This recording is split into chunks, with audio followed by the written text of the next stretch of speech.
अस्सलाम वालेकुम, welcome to bird society. और आज की वीडियो का टॉपिक, जैसा कि आपको वीडियो के टाइटल से पता लग गया होगा, आज जो है ना वो तीसरा पार्ट बनाना है वीडियो का।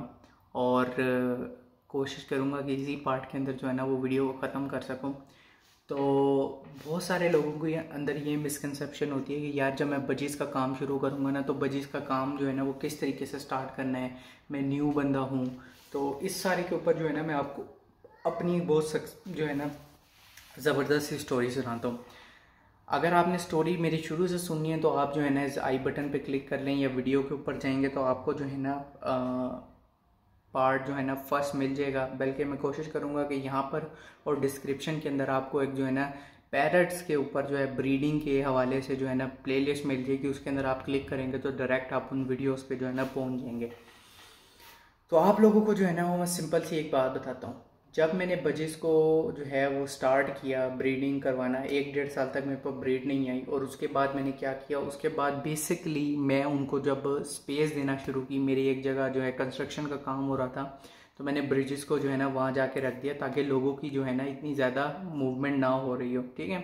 उसके बाद बजीज़ ने मेरे पास ब्रीड करना शुरू की और बजीज़ मेरे पास ब्रीड भी करते थे। और दूसरे नंबर पे बजीज़ कॉलोनी के अंदर होने की वजह से जो है ना आपस में एक दूसरे के केजेस में जाते थे और उन्होंने जो है ना हमला भी शुरू कर दिया था। उन्होंने जो है मटकियों में जाके मारना स्टार्ट कर दिया। फिर मैंने कुछ उन बजीज़ के बच्चों को बेचने के बाद जो है मैं एक पिंजरा लेके आया। पिंजरा जो है ना वो ये था। ठीक है। अब मैं कहीं से भी आप लोग को ये नहीं बोलता कि आप लोगों ने जो है ना लाजमी इस पिंजरे के अंदर ब्रीड करवानी है। लेकिन अगर आप एक ऐसे शौकीन है जिसने अपना कारोबार अभी स्टार्ट करना है, आपके पास 10-20 हज़ार रुपये पड़े हुए हैं और आप ये चाहते हैं कि मैं उसके अंदर बजीज़ का काम शुरू करूं, तो मैं आपको ये रिकमेंड करूंगा कभी भी आप जो है ना इन पिंजरे के अलावा कोई भी दूसरा पिंजरा ना ख़रीदें, ख्वाह कितनी ही आपको जो है ना दूसरे पिंजरे सस्ते मिल रहे हो। ठीक है। उसका सबसे बड़ा फैक्टर मैं आप लोगों को दो हैं जो मैं बता देता हूँ। सब पहला फैक्टर ये है कि अगर आपके पास वुडन केज होगा तो वो बजीज़ उसको खाना शुरू कर देंगे और एक ना एक टाइम आएगा कि आपको उसकी रिपेयर करवाना पड़ जाएगा आपको। दूसरा फैक्टर ये होता है कि आपके बजीज़, हमेशा लोग ये करते हैं कि वो कोई ऐसा केस सेलेक्ट करते हैं जिसके अंदर 2 या 3 मटकियाँ एक खाने में लगाई जाएँ। देखिए, अगर आपके बजीज़ अच्छे साइज़ के हैं, वायलेंट हैं, ठीक है, तो वो हमेशा कोशिश करेंगे कि इवन दो अगर आप उनकी जो है वो विटामिन और कैल्शियम भी पूरे कर रहे होंगे, तब भी बजीज़ जो है ना कॉलोनी केज के अंदर जाके एक दूसरे के साथ लड़ते हैं। ठीक है। तो इसका सबसे बेसिकली रीज़न यही होती है कि उनको जो है ना अपनी डोमिनेंस शो करने का जो है बहुत ज़्यादा शौक होता है। आपको पता होगा कि मेल बजीज़ जो होते हैं वो बहुत ज़्यादा एग्रेसिव होते हैं। ठीक है। आपने देखा होगा कि जब भी आपने एक पेयर को छोड़ा होता है, मेल बजी जो होता है वो बहुत एग्रेसिव होता है, उड़ता है इधर उधर जो है ना अपनी पूरी छलांगे मारता है। तो वो अपनी एक एरिया के अंदर जो है ना पूरी मोनोपोली चाहता होता है।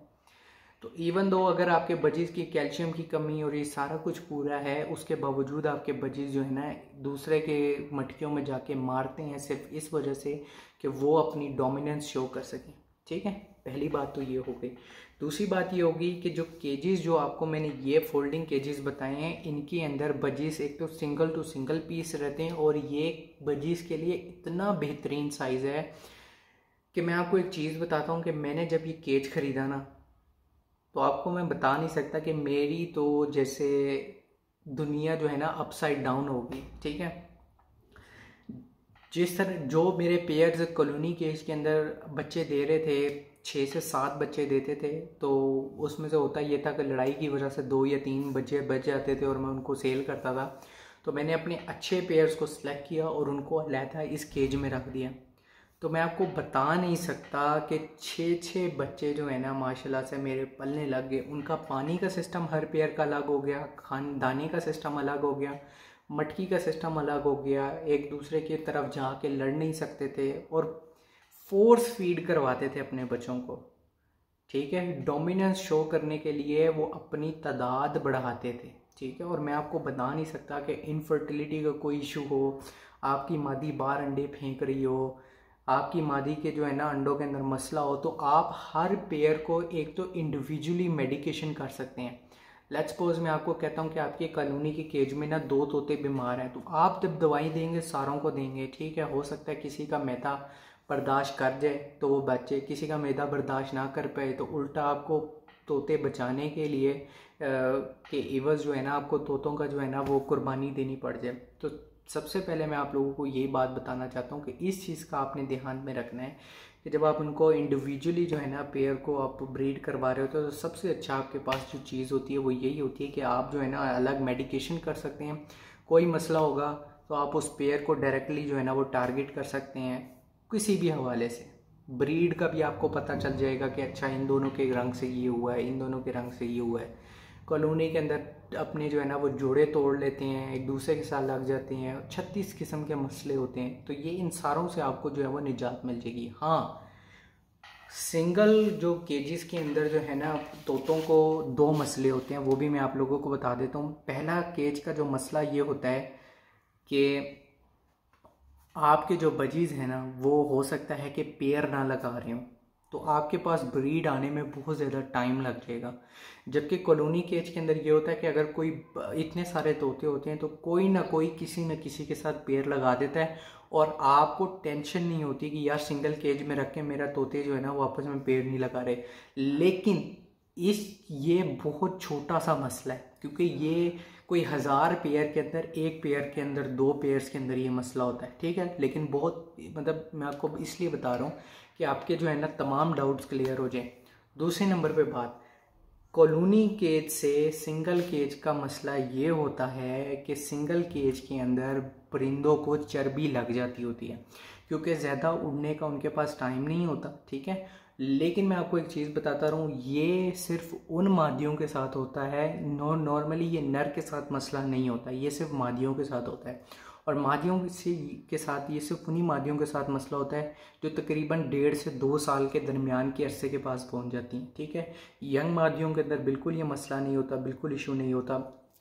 या फिर वो ऐसी मादियों के साथ मसला होता है जो बहुत कम अंडे देती हैं, ठीक है, बहुत कम अंडे देती हैं। इसका मतलब उनकी जो जिस्म की जितनी ताकत है वो फिर चर्बी बनाने में लग जाती है। उनको अंडे अगर वो आपके पास 6, 7, 8, 9 देती रहेगी मादी, तो कभी भी आपके ये चांसेस नहीं होंगे कि आपकी मादी को जो है ना वो चर्बी लग रही है, ठीक है। या तो वो बहुत बूढ़ी होगी, या फिर आपके पास वो बहुत कम जो है ना ब्रीड कर रही होगी, या फिर उसकी जो है कुछ ना कुछ मसाइल होंगे उसके इंटरनली, ठीक है। लेकिन ये सारी चीज़ें आपकी फ़िक्स हो सकती हैं कि अगर आप एक्सपीरियंस हो जाएं। तो इसके लिए सबसे पहले मैंने आपको यही बात की है कि अगर आप नया कारोबार शुरू करना चाह रहे हैं और आपके पास 10, 12 हज़ार, 15 हज़ार पड़े हुए हैं, तो मैं आपको हमेशा रिकमेंड करूँगा कि आप इस केज से सेलेक्ट करें, क्योंकि ये वाले जो केजिंग सिस्टम है ना ये बजीज के लिए सबसे बेहतरीन केजिंग सिस्टम है। और इस केजिंग सिस्टम के साथ अगर आप अपना कारोबार शुरू करेंगे तो आपकी जो सक्सेसफुल होने के चांसेस है ना वो 50 अगर पहले % थे तो 70 to 80% आपके सक्सेस रेट हो जाएगा, ठीक है।